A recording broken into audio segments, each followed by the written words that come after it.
A lo largo de la historia, Inglaterra e Irlanda han mantenido importantes pugnas. En este vídeo nos vamos a centrar en el papel de la monarquía hispánica en dichas pugnas, más concretamente en el enfrentamiento producido a finales del siglo XVI e inicios del siglo XVII. Hablemos de la jornada de Irlanda de Felipe III y del famoso Socorro de Kinsale o Batalla de Kinsale.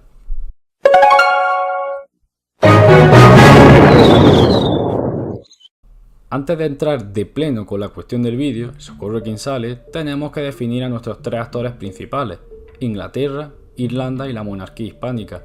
Veamos brevemente la situación en la que se hallaba cada uno. Inglaterra e Irlanda se encontraban en la llamada Guerra de los 9 años o Rebelión de Tyrone, producida entre 1594 y 1603.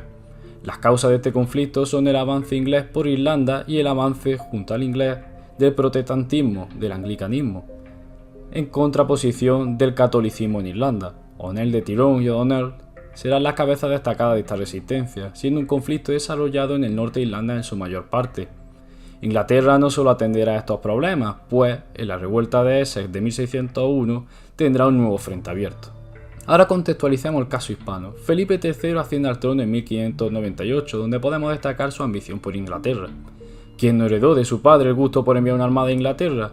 Pero no solo hereda ese gusto de enviar una armada a Inglaterra, también la conocida Guerra de los 80 años contra las Provincias Unidas, lo que llamaríamos a bote pronto contra los holandeses. Su apoyo al Sacro Imperio contra el turco y demás compromisos de empresas voluntarias serán recursos que no podrán ser movilizados para la jornada de Irlanda, con otras jornadas como la jornada de Argel, donde se cosecha un fracaso. La monarquía hispánica estaba a pleno rendimiento en lo referido a darse de palos por el mundo, pero solo cosechaba fracasos como el mencionado fracaso de Argel y el riesgoso asedio de Ostende, donde el archiduque Alberto cerca, en el contexto de la Guerra de los 80 años, la plaza de Ostende. Pero veamos qué relación mantenía Isabel I, reina de Inglaterra, con Felipe III, rey de la monarquía hispánica. Las relaciones precisamente buenas no eran hostiles, pues nos ubicamos en la guerra anglo-española producida entre 1585 hasta 1604, cerrada con el Tratado de Londres. A ello se suma la cuestión de la sucesión inglesa, donde todos querían hacer valer a su candidato. El quién sucedería a Isabel era una gran cuestión en el momento. Por ello, hacerse fuerte en Irlanda, tomar plaza, era importante para hacer valer a tu candidato y tener una posición fuerte en la sucesión de Inglaterra. Por lo tanto, el caso de Kinsale se produce dentro de la guerra anglo-española, y paralelamente nos encontramos la guerra de los 9 años entre Inglaterra e Irlanda. Definido ya el contexto europeo del momento, tenemos que retrotraernos a 1598, cuando Felipe III asciende al trono.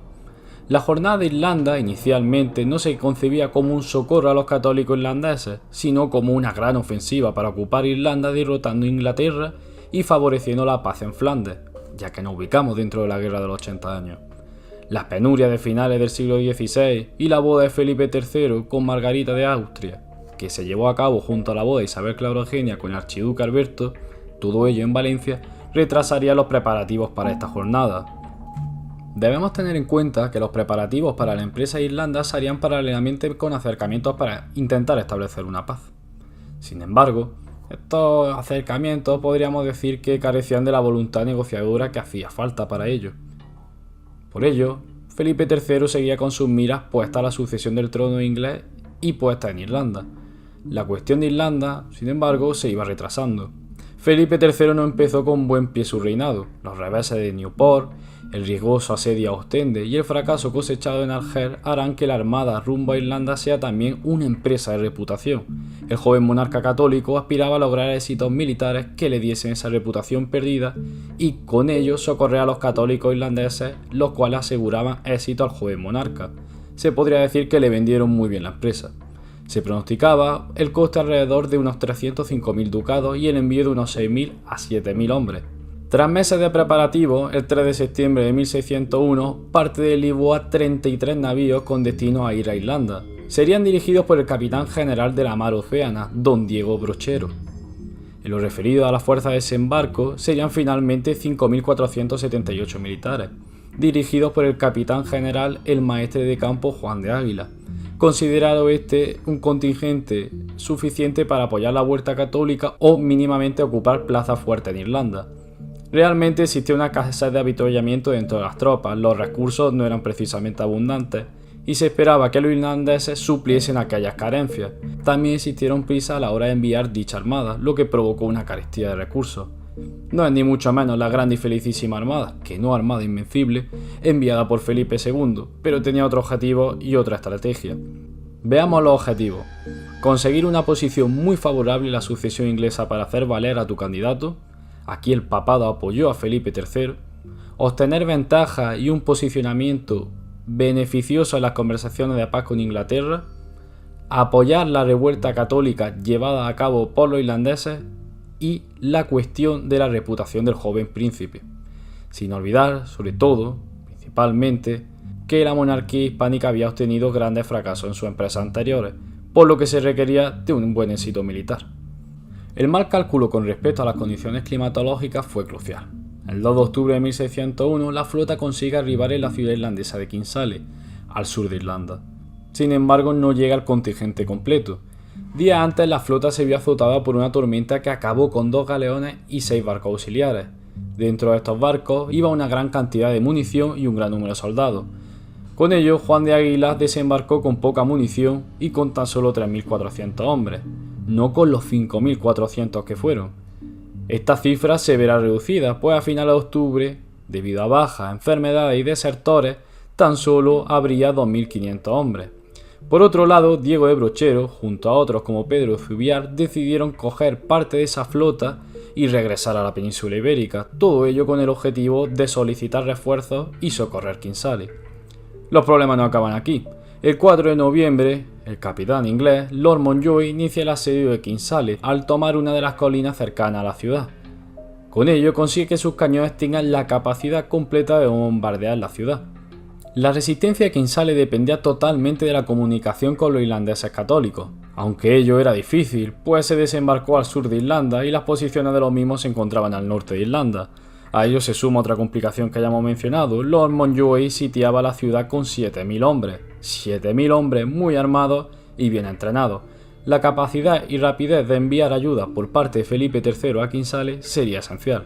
Había que socorrer a Juan de Águila, quien no fue capaz de crear un enlace con las fuerzas católicas irlandesas ni auspiciar aún más la rebelión católica e irlandesa frente a los ingleses, columna vertebral de la actuación llevada a cabo, pues la rebelión católica y la coordinación de España con Irlanda era el punto clave. Cuando Diego de Brochero llegó con la nueva noticia a Felipe III, rápidamente se pusieron manos a la obra, con el objetivo de brindar apoyo a Juan de Águila. La ciudad de Kinsale distaba mucho de ser idónea para resistir un asedio. En palabras de Juan de Águila, era un hoyo. Es una ciudad situada entre colinas que permiten un bombardeo incesante de la misma. Tampoco estaba bien fortificada para resistir un asedio y tampoco existía la mano de obra y recursos necesarios para fortificar la misma. De ahí que el envío de apoyo fuera esencial. La ayuda llegaría, pero no sería la ayuda prometida. De los 3.000 hombres pronosticados para ir a socorrer Kinsale, solo 1.000 fueron reclutados, siendo comandados por Pedro de Zubiar. El problema no acaba aquí. De los 10 barcos enviados, solo llegaron 6, por lo que buena parte del socorro se perdió. Tampoco arriban los barcos en Kinsale, sino en una población llamada Castlehaven, donde se unirán a los 4.000 hombres católicos irlandeses que trataban de romper el cerco de los Montjoy, el cual sí se vio apoyado y reforzado por parte de Isabel I, con el envío de 4.000 hombres más. Junto a ello, también se intentó llevar a cabo un segundo socorro, el cual fue insuficiente. La situación era totalmente desesperante, se requería de un milagro, pero el milagro no llegó. Las tropas irlandesas llegaron al sur irlandés, tenían el objetivo de romper el asedio inglés. Para ello, se intentó lanzar un ataque por parte del ejército irlandés coordinado con el ejército de Juan de Águila. Los irlandeses tratarían de romper el cerco de Lord Montjoy y simultáneamente Juan de Águila saldría de la ciudad para unirse a los irlandeses. El primer intento fue el 31 de diciembre. Fracasó. El fracaso de este primer intento se debe a que Juan de Águila no pudo salir con sus tropas de Kinsale y no pudo brindar el apoyo necesario a los irlandeses, por lo que tuvieron que retirarse. Sin embargo, hubo un segundo intento, que fue el 3 de enero. Ocurrió lo mismo, aunque esta vez Lord Montjoy decidió perseguir al ejército irlandés que se batía en retirada, provocando graves pérdidas. En enero de 1602 la realidad se hacía latente. Inglaterra conseguía imponerse al ejército católico irlandés pese al apoyo brindado por parte de la monarquía hispánica. Una semana más tarde, Juan de Águila, sin mayor remedio, tiene que rendir Kinsale. La rendición de Águila supuso la entrega de los puertos y castillos de Kinsale, Castlehaven, entre otros. Las noticias, cuando llegaron a la corte de Felipe III, provocaron una gran conmoción. Hubo un gran sentimiento de culpa y se concibió el fracaso como un castigo de la providencia divina. Sin embargo, cabe destacar que Juan de Águila jugó hábilmente sus cartas y jugó hábilmente con el desconocimiento de Lord Montjoy, ya que aprovechó este desconocimiento para conseguir una rendición honorable y ventajosa. Con ello consiguió paliar los efectos y las graves consecuencias de dicha empresa fallida en Irlanda. La jornada de Irlanda fue un rotundo chasco. No se consigue tener una posición ventajosa ni para la sucesión inglesa ni para las conversaciones de paz con los ingleses. De hecho, Isabel I obviamente se cabrea bastante, le ha enviado una armada, por lo que expulsa al enviado por parte del archiduque Alberto. Tampoco se obtienen plazas en Irlanda y no se consigue mejorar el prestigio ni reputación de Felipe III.